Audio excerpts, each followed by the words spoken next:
और आसपास से आए हुए सभी हमारे बड़े बुजुर्ग भाई और मेरी माएँ बहनें जो ऊपर खड़ी हैं, आप सभी को अस्सलाम वालेकुम, नमस्कार। देखिए, इस वीडियो के अंदर आप सांसद इकरा हसन का एक भाषण सुनेंगे जो हरियाणा की सरजमीन पर है, यानी विधानसभा के इलेक्शन आने वाले हैं वहां पर।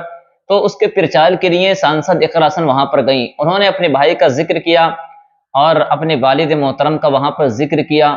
और उन्होंने बीजेपी पर निशाना साधते हुए कहा कि जब 2022 के इलेक्शन हो रहे थे तो मेरे भाई को झूठे मुकदमात में दाखिल करके जेल में डाल दिया गया और मेरी मां पर भी जो है वो जुल्म किया गया। उन्होंने सारी चीजें इस वीडियो के अंदर बयान की हैं। चलिए इस इंटरव्यू को आप मुकम्मल समाअत करें। चलिए देखिए। के और आसपास से आए हुए सभी हमारे बड़े बुजुर्ग भाई और मेरी माएँ बहनें जो ऊपर खड़ी हैं, आप सभी को अस्सलाम वालेकुम, नमस्कार। आज पहली बार मेरा आपके गांव में आना हुआ है, लेकिन बहुत लंबे वक्त से, जब से हम छोटे छोटे थे, आपके सारे गांवों के हम नाम सुनते रहते थे अपने वालिद के मुंह से। तो यहाँ पर जब मैं आ रही थी, आने से पहले ही कई फ़ोन हमारे इलाके की तरफ से भी आए कि बहुत सारी रिश्तेदारियाँ आपकी उधर हैं और उधर की यहाँ पर हैं, तो सारी जितनी हमारी बहनें यहाँ हैं सबके यहाँ जाना है, चाय भी पीनी है और इतनी रिश्तेदारियाँ आपकी उधर हैं। तो ये प्यार का हमारा जो ताल्लुक़ है आपका और हमारा यमुना के पार उधर का, तो ये इसी तरीके से हम पीढ़ियों से देखते आ रहे हैं। मेरे वालिद साहब की ननियाल भी यहीं की है, तो पुराना रिश्ता है, पुराना लगाव है और इसका सबसे बड़ा एहसास आप सबके प्यार का, आपके साथ का, आपके समर्थन का हमें 22 के चुनाव में हुआ था। जब जिस चुनाव की चेयरमैन साहब जिक्र कर रहे थे, जब नाहिद भाई जेल में थे और हमें मीटिंग करनी थी, तो आप लोगों ने ही हमें, सनौली में एक हमारी मीटिंग हुई, एक मुंडीगढ़ी में हमारी मीटिंग हुई और थे। तो यमुना के इस पार जो हमारा परिवार है, आप लोगों ने सबने हमारे लिए अपनी बाहें खोली, रास्ते खोले और हमें अपने लोगों के बीच में मीटिंग करने का मौका दिया।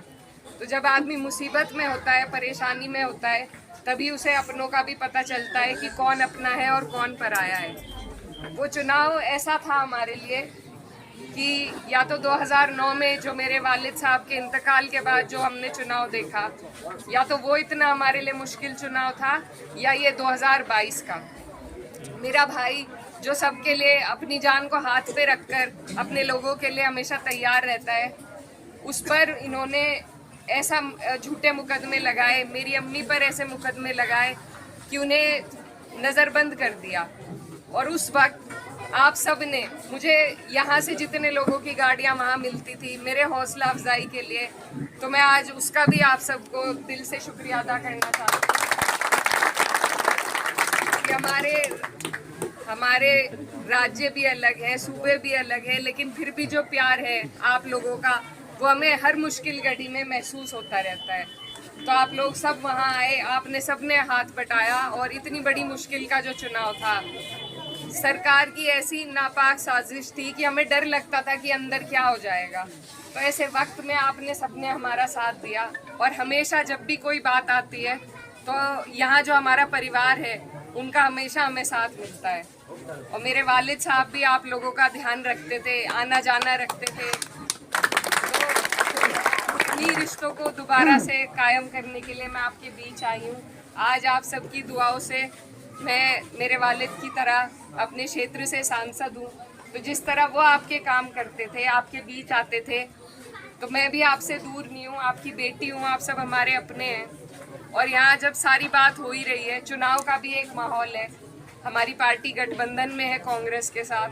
और जितना मैं अपने दिल से चाहती हूँ कि भाजपा पूरे देश से ख़त्म हो जाए, उतना कोई नहीं चाहेगा, क्योंकि हमारे साथ तो उन्होंने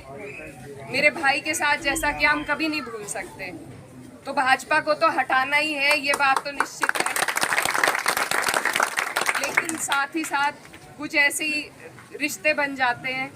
जिनके लिए भी आदमी को मजबूरन सामने आना पड़ता है। तो जैसा चेयरमैन साहब बता रहे थे, हमारे मुश्किल के वक्त में जिस तरीके से आप सबने हमारा साथ दिया, इसी तरीके से हमारे एक भाई, मेरे वालिद के भाई, उन्होंने भी हमारा बहुत साथ दिया। आज उन्हें ज़रूरत है, तो सारी चीज़ें छोड़ के मैं उनके लिए आपके बीच में आई हूँ।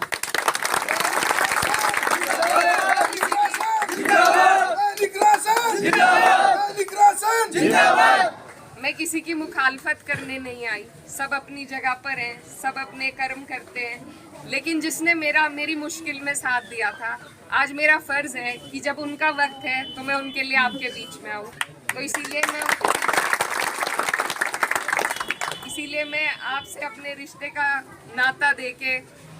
आपको ये बता के कि आप मेरे नज़दीक हैं, मैं सिर्फ आपको कह सकती हूँ और किसी को नहीं कह सकती। तो मैं आपसे कहने आई हूँ कि एक ऐसा वक्त था हमारे परिवार पे पड़ा था, तब उन्होंने मेरा साथ दिया, अपने गाँवों में हमारे लिए प्रचार किया, तो आज उन्हें हमारी ज़रूरत है। तो जैसी सीख मेरे बड़ों ने दी है कि जब कोई ज़रूरत के वक्त आपका साथ दे तो उसकी ज़रूरत में भी कंधे से कंधा मिला के उसके साथ खड़ा होना चाहिए। बाकी बातें चेयरमैन साहब ने सारी आपको बताई, लेकिन मैं मुखालफत में किसी के नहीं आई, मैं अपने एक भाई के समर्थन में आपके बीच आई हूँ। और लेकिन कुछ चीज़ें पार्टी से भी बढ़कर होती हैं, कुछ रिश्ते पार्टी से बढ़कर होते हैं, और इसीलिए आपसे मैं चाहती हूँ कि जिस तरीके से उन्होंने मेरा साथ दिया, मेरे परिवार का साथ दिया, आप सबसे मेरी गुजारिश है कि आप लोग भी उनका साथ दें और एक अच्छे व्यक्ति को जो अपने लोगों का साथ कभी ना छोड़े, चाहे अच्छा समय हो बुरा समय हो, अगर ऐसे व्यक्ति को आप जिताएंगे तो आप लोगों के काम भी होंगे, आपकी भागीदारी भी होगी, आपकी हिस्सेदारी भी होगी। चेयरमैन साहब बता रहे थे कि उन्होंने चेयरमैन बनाने का काम किया था, तो जो आप लोगों का ध्यान रखे, नेता ऐसा चुने जो आप लोगों का ध्यान रखे, आपके सुख दुख में आपका साथ दे। मैं आपको अपनी पीड़ा बताने आई थी कि मेरे सुख दुख में क्या रहा, उन्होंने कितना मेरा साथ दिया, और मुझे आपसे यही उम्मीद है कि जितना प्यार आपने हमेशा मेरे परिवार को दिया, मेरे वालिद को दिया, उतने ही प्यार से आप मेरी इस बात को मान के आने वाले आपके चुनाव में